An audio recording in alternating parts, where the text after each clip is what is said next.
Good afternoon, folks, full cats, and everything in between and beyond. This is Roy, the host of Mahapanes.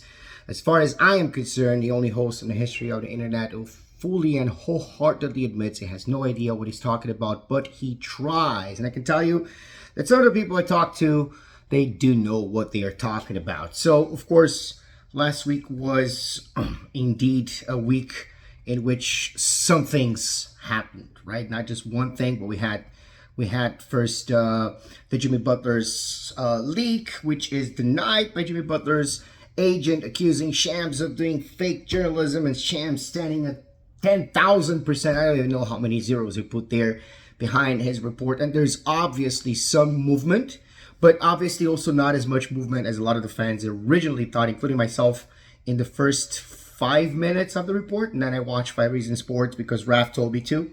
And I kind of calmed down because I got their take. But in any case, today we're going to play the Pistons, and this is what these Panic Weekies are about.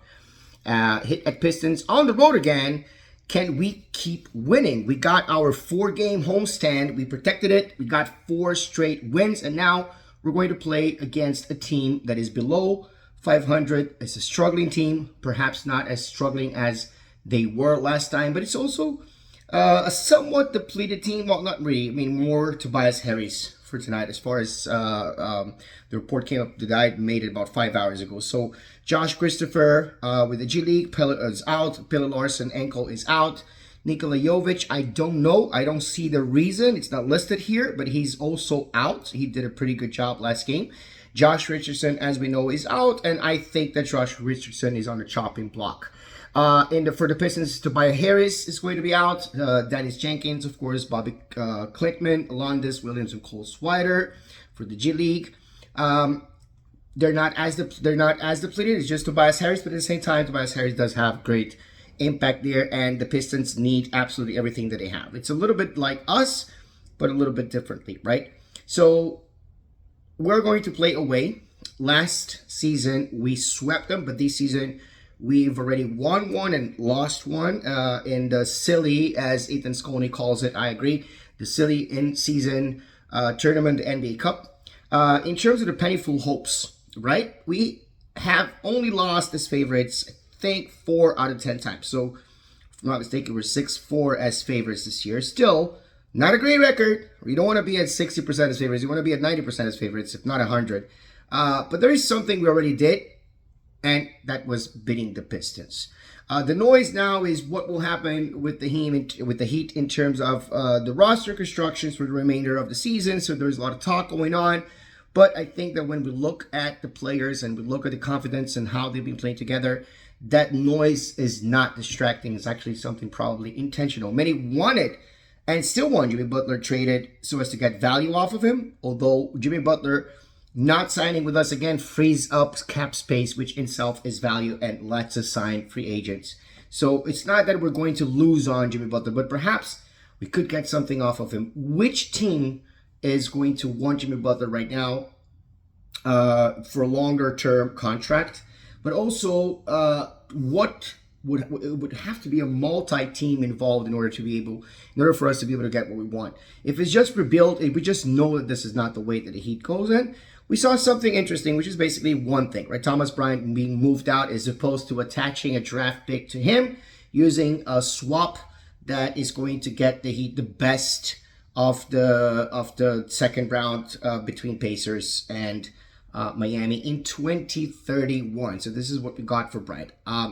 And of course, as of December 15th, meaning as of Sunday, as of yesterday, a lot of people become trade eligible, and there are a lot of things to look out for. We're going to get more trades for sure. I think we're going to trade Rozier out. I think we're going to trade Jay Rich out. I think we're going to convert Drew Smith from a 2-way contract into a regular contract. All of this mentioned by other people, but just to say, we detected it first. Raf said it before the 5 Reasons Sports people even had a chance to say anything on the matter. But the main point right now is that we're playing well, we're playing consistently, and this is not just the 4th consecutive win that we got last game against the Raptors. It was also the 4th consecutive great win, all of them by double digits or very close to double digits. So we are at an all-time high in chemistry, with Jimmy Butler's hair trolling aside. My penniless concerns is obviously the Pistons are not the most concerning team for us. But they already beat us this season, so they can beat us. It was a tight game, but they can't. We have honestly gone through a very rough stretch and managed to get 4 straight wins. So my concern is always what happens when the high dies down. If I'm not mistaken, we had a stretch like that last season, and then we went on another stretch. One of them took place before the other, but we went on a 7-game losing streak as well. So we don't want that to happen. But in all fairness, we had the Suns, we had Cavaliers, we had the Lakers, all of those teams potentially being able to win against us in any matchup. We were able to go against them and we were able to win. Since the next game is the Thunder, that's the 5th game in a series of 5, right? It's going to be the 25th game.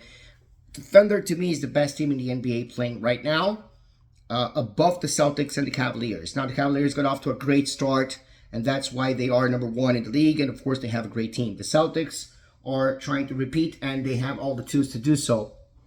But the Thunder is a serious threat, and they have been playing better than everybody in the NBA, especially when it comes to their defensive ranking, and them being able to again find ways to win. Right, they're in the final. They're going to play the final tomorrow against the Bucks.